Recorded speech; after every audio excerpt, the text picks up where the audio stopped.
leverage income.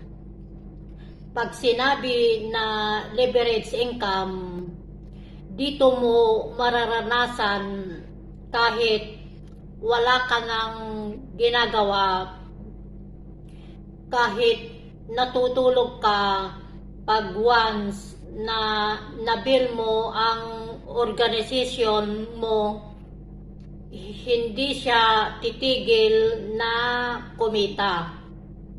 Hindi siya titigil na mag-create ng passive income. Ito ang maganda.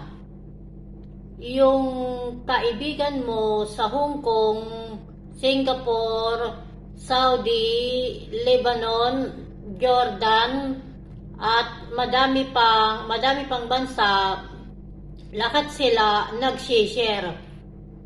Hindi lang ikaw yung nag-share ng business natin.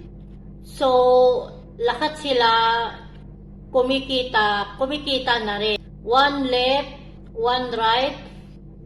Tapos, ikaw naman, kumikita rin left, one right. Lahat na mapasok ng tao mo, kaya yung income tataas ng tataas na wala katapusan. Alam niyo po, sa simula lang siya mahirap. Pag once na dumadami na yung tao mo, mas magiging madali na siya, okay? Kasi hindi na lang ikaw yung nag-share ng opportunity. Marami na kayo na nag-share na mga kasama mo. Mag-i-invite rin sila.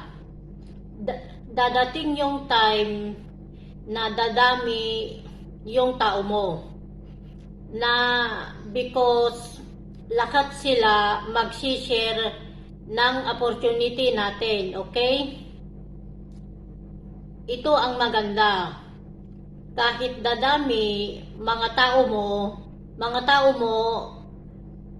kahit hindi mo sila kakilala, as long mayroon kang